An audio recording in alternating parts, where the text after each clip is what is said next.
C'est un peu comme si ça aurait été son grand jardin, ça. Fait qu'il voulait que sa cour arrière, elle soit belle.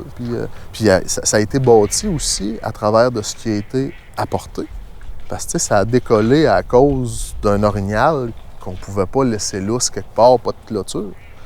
Puis après ça, bien, il est arrivé un autre animal. Puis là, bien, où c'est qu'on va le mettre? Fait que là, on bâtit quelque chose d'autre. Fait que c'est pas parti de dire un jour, moi j'ai un rêve, je vais bâtir un refuge, puis je vais faire ça comme ça. Les choses sont arrivées, puis ils ont eu une réaction. Puis la réaction, par-dessus réaction, bien, ça l'a mené à où est-ce qu'on est rendu aujourd'hui.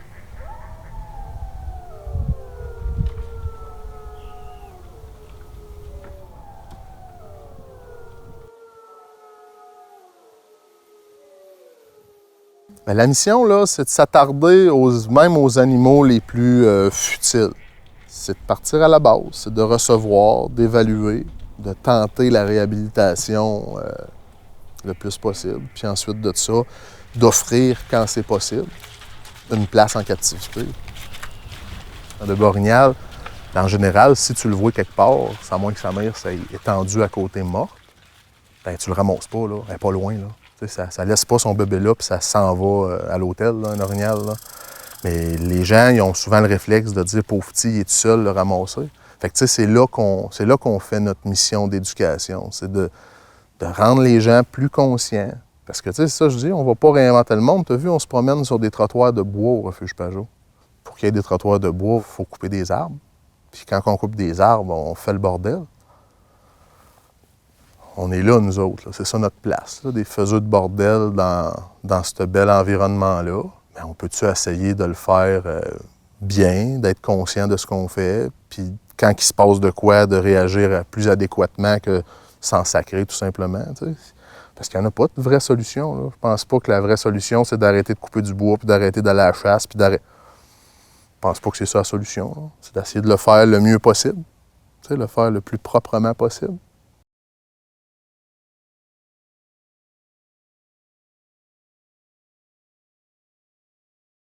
Moi, j'ai commencé à tous les matins, il y a 20 ans, à faire le tour des épiceries avec Michel Pajot, qui est mon beau-père. C'est vraiment une base importante de l'alimentation du refuge. C'est sûr qu'on achète aussi. On achète des moulées spéciales. On récupère aussi plein de choses. T'sais, toutes les épiceries ont tout le temps dit oui. Là. Puis ça, je dis, c'est à la base, c'est des relations entre Michel et les épiciers. Faut pas que ça s'arrête non plus. Ça s'arrêterait, puis ce serait vraiment pas intéressant pour nous autres. Ce serait difficile. Et là, on voit des belles truites arc-en-ciel un peu mortes. Là. C'est quoi ça mange? Un pigargue à tête blanche. Ça mange des saumons morts qui finissent de frayer. Là. Fait que, tu sais, c'est exactement sa bouffe avec sa qualité de bouffe qu'il veut. Là. Fait que ça s'en irait se faire enterrer au dépotoir. Ben, nous autres, on le pogne, on le vide, ça sert, on le recycle. Fait que, tu sais, c'est du donnant-donnant. Fait que, on a besoin que ça continue. Il faut que ça continue.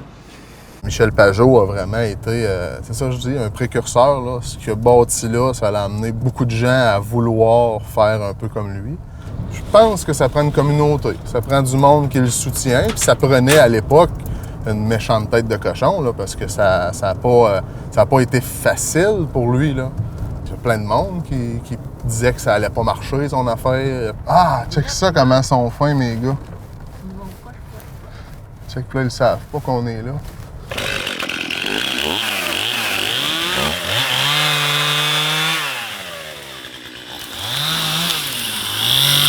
C'est un peu ce qui fait qu'on a des beaux animaux, c'est ce gros travail-là. Parce que les orignaux, c'est un animal qui est difficile à garder en bonne santé, en captivité.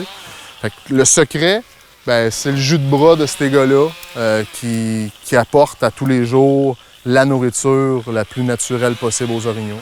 Mais fait qu'on y va dans les essences que les orignaux mangent, fait que ça en prend des grosses quantités à tous les jours. À un moment donné, il y a ça des pans de neige en Abitibi-Témiscamingue.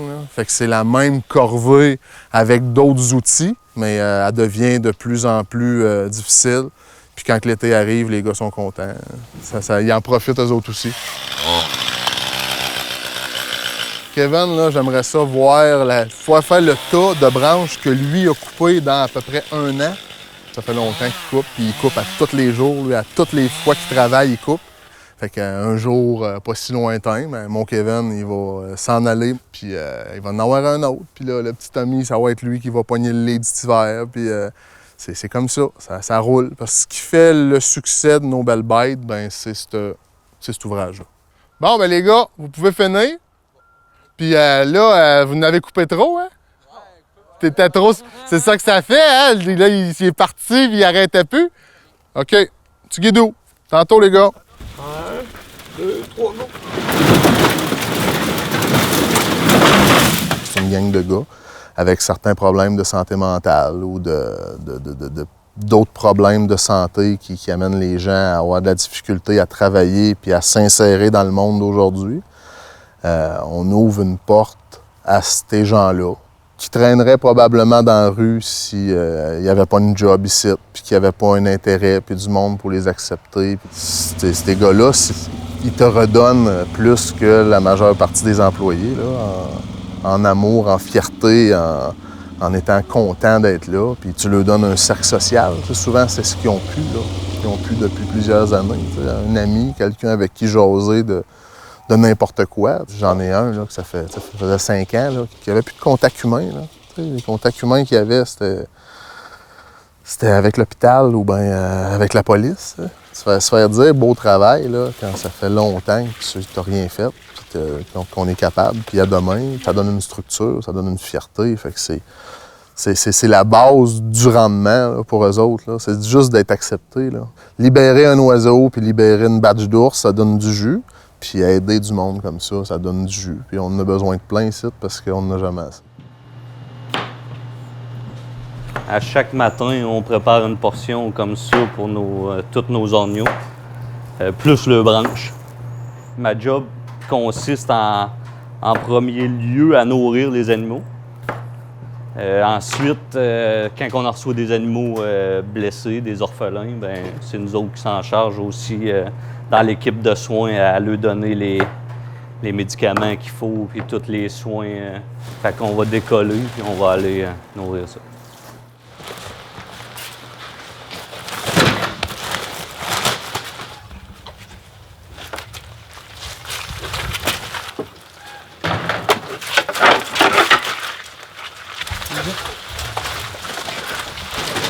Il y a des petits conflits, mais ça fait partie de la game, c'est même en nature. Fait que, ils ont une bonne qualité de vie. Pas de stress de chasseurs puis de prédateurs. Une fois qu'un orignal est imprégné à l'humain, c'est fini. On pourrait les relâcher, mais c'est du suicide. C'est sûr qu'ils seraient trop imprégnés. Comme eux autres, ils entendraient un 4 roues. Ça serait un chasseur automatique qui s'en irait dessus le 4 roues comme signe de bouffe.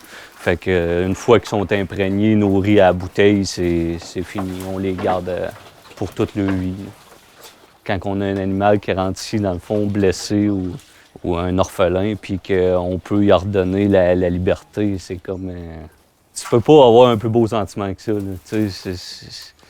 Puis ça arrive souvent. On en loge beaucoup à chaque année qu'on les sauve. On en perd, c'est sûr. Mais ceux qu'on sauve, on les sauve. Là, vous êtes combien qui rentrent? Ben moi, je... C'est bien de tout rentrer en même temps.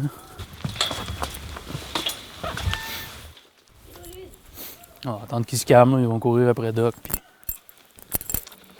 on va se calmer après.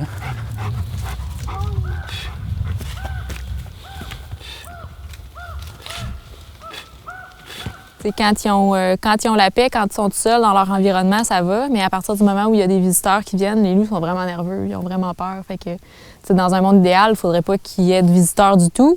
Mais c'est sûr que pour nous, c'est pas viable. Fait que ça en prend. Veux pas, ils sont quand même une attraction au refuge Pajot, les loups. Là. Si on n'avait pas eux autres, probablement qu'on n'aurait pas eu la reconnaissance qu'on a maintenant. Puis probablement qu'on aurait moins de visiteurs aussi. Puis c'est ça, c'est le nerf de la guerre à un moment donné. On a besoin d'argent comme tout le monde. En même temps, les visiteurs, c'est une bonne chose aussi parce quand on fait visiter le refuge, on se sert aussi de cette vitrine-là, finalement, pour faire de l'éducation. Puis ça aussi, c'est important. Mais tu touches à ça, c'est comme toucher à un chien. Là. En tout cas, pour moi, là, ça finit par être la même maudite affaire. C'est sûr que ça pue un peu plus qu'un chien. À la longue d'être là-dedans, tu finis par voir les loups aller, tu finis par comprendre, tu finis par être habitué à leur comportement. Puis, juste en s'assisant comme ça, puis en les checkant aller, t'en apprends beaucoup, là, déjà en partant. Ouais, ça, c'est ma face. Il y a tellement de monde qui vient au refuge puis qui nous demande Ah ouais, mais vous rentrez dans l'enclos? Comment vous faites pour aller les nourrir? Avec un Ben petit là. drone. Oui, c'est ça. On leur lance par-dessus puis on court bien vite. Ah oui, ça a changé énormément. Là. Au début, quand on se promenait dans la boîte, puis là, on est rendu sur des trottoirs, les bâtiments, les enclos. Le nombre de personnes qui viennent aussi par année. Tu passes une semaine sans venir ici, puis il y a de quoi te changer. Là. Des fois, j'essaie de faire des visites, me promène sur le terrain avec du monde, puis j'apprends ce qu'il y a dans la cage avec eux autres. Là. Il y a beaucoup de roulements. T'sais, ça arrive souvent qu'il y a du monde qui sont comme Ah, ben j'irai pas au refuge Pajot, je suis déjà allé 3 fois quand j'étais petit. Ouais, mais il n'y a pas une visite pareille. Là. Ça change tout à le chaque temps. semaine, c'est tout le temps différent. Je suis plus capable de rentrer dans le poste d'accueil. Il y a des photos de mon grand-père partout. Fait que je vire fou, c'est encore trop frais. Là. Puis juste le monde sur les réseaux sociaux, là, la vague de condoléances, là, elle n'est même pas encore finie. Là. Ah, Michel Pajot, ça passe pas de même, ça a de l'air. C'était le Père Noël. C'était un monsieur qui était vraiment, vraiment, vraiment généreux. Vraiment. Avec tout le monde. Pas pour rien que tout le monde l'aimait. Il était tellement généreux de son temps, puis de son écoute, puis de sa personne avec tout le monde que chaque personne qu'il rencontrait s'en faisait un ami. On va sûrement, puis oui, assurément, se servir de cet héritage-là pour continuer à dire aux gens, faites attention aux animaux. C'est un amour qui est plus fort que, selon moi, la plupart des amours entre les hommes, là. Qu'est-ce que lui avait pour les animaux. J'ai perdu mon père, puis là, j'ai perdu mon beau-père grand ami. C'est notre Maurice Richard. Mais pour nous autres, c'est la tristesse. Fait que les répercussions sur ça, tu viendras nous en reparler dans 5 ans. Là, on les connaît pas encore. On est là, puis nous autres, ce qu'on veut, c'est que ce que ça donne, c'est un autre grand coup de pied à dire qu'il faut continuer.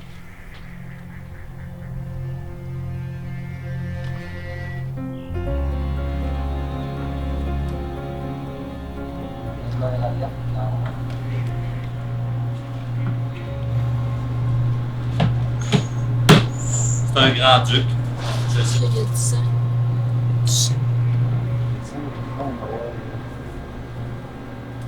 Ah, il n'y a pas de qu'on se fasse.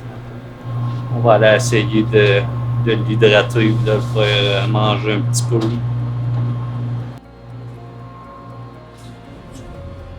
Stade-là.